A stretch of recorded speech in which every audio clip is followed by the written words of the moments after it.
Hello, investors and traders, and welcome to the weekly market report. I'm Monte, and this is a daily candle chart of the Dow Jones Industrial Average ETF, ticker symbol DIA. If you're a regular follower of this report, then you'll know I leave my lines on the chart from week to week so you can see how the forecast worked out. And right here, that's the line that I drew last Friday. And as we have not yet hit that target, what I'm going to do this week is I'm just going to move it right on over because there's still an open gap below the market that more or less correlates to this 20-period moving average, which is the blue line. Now, before I get into the details of this particular chart, let me just say that when I'm making a forecast, I'm following the technical signals in such a way that I'm focusing more on the risk management than anything else. So what does that mean? Well, I notice a lot of the comments that come in from the folks who are either taking a long or short position based on these reports. If you have a long position, let's say, I'm just using this as an example, and I'm calling for a down market, then what does that mean for the person who's long? Well, it means protect against the possible downturn in the market. If it goes up from there and does not go down, then there's absolutely no harm done to those who are protecting the downside. In fact, you'll continue to make money on the way up.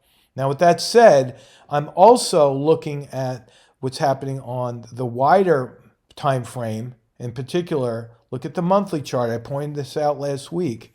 This is known as a megaphone top or a broadening top. And we can see down at the very bottom, I'm leaving that line in there, we had a higher high this week, but we're having lower highs on this particular indicator, which is known as the CCI. It's known as a negative divergence. So if we think the market's going to pull back, we most definitely want to protect ourselves. And for the option traders out there, that also could mean to you that you might want to position in bearish strategies. It might be diagonal calendar spreads with puts or vertical put spreads or credit call spreads, whatever it may be. I just threw a bunch out there.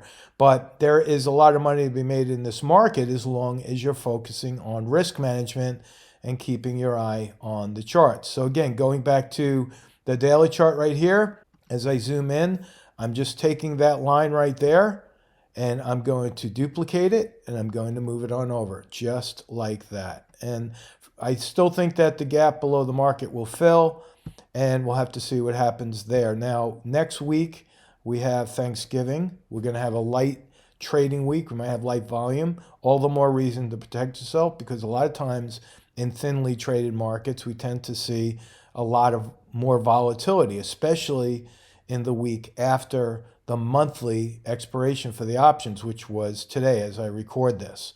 So again, that's my forecast for the diamonds. If you look down below, the stochastics oscillator is accelerating to the downside, and the CCI, as I magnify that, is just a hair away from crossing below that black line, which is known as the momentum line.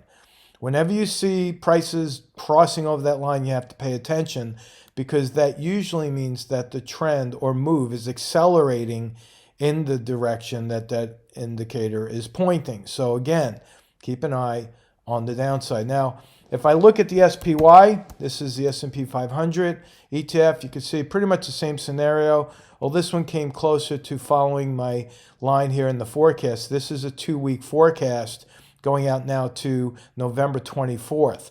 I'm going to leave this in place just like that. I'm not going to do anything to it because, again, just like the diamonds, we see the oscillators accelerating on the way down. Almost the same exact position right there on the CCI, almost ready to cross below that momentum line. And interestingly enough, we have an accelerated volume bar here on a red candle. So when you see a red candle, particularly a red candle that has almost no shadow underneath, what does that mean?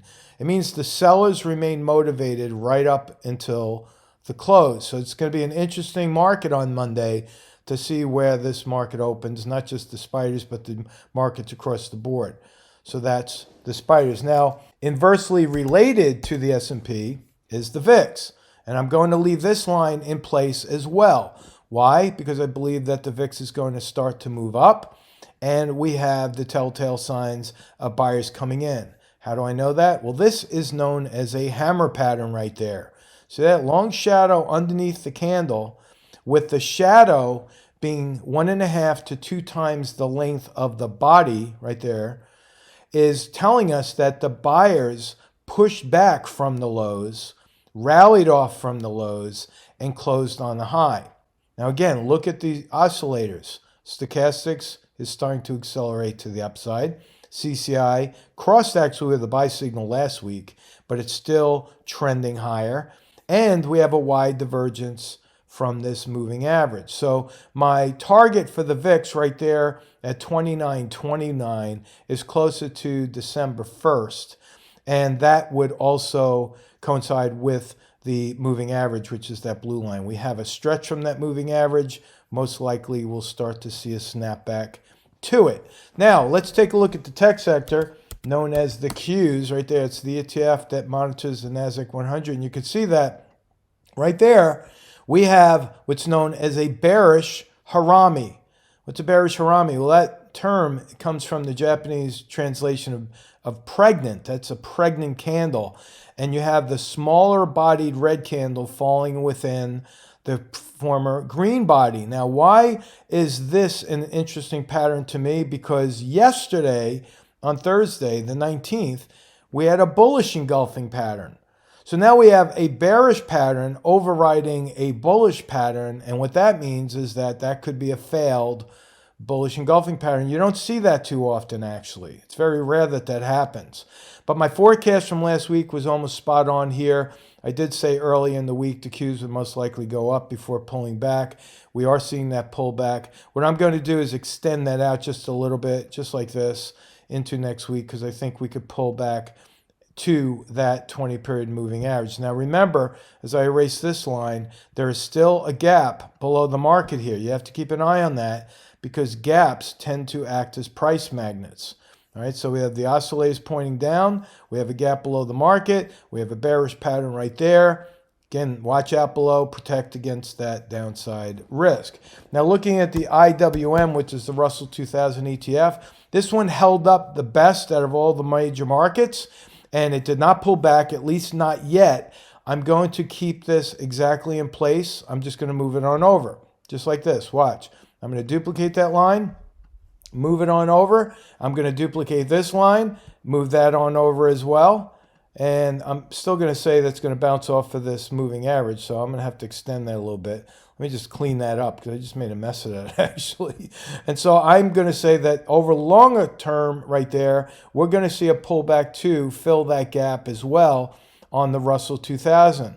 Supporting evidence of that is the cross right there. As I magnify that, that is a sell signal on the stochastics.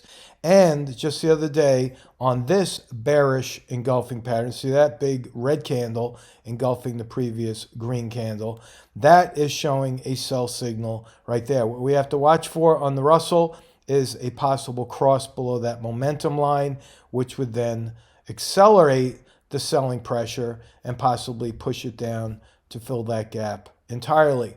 If you like what you've seen today, please click on the like button. I ask that every week because you're doing us all a favor.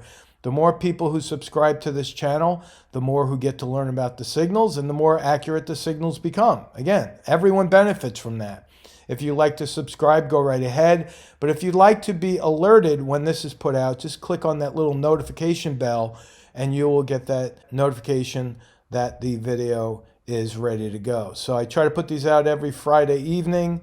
Most people actually watch them on a Sunday. I noticed the number of views really increased dramatically on a Sunday.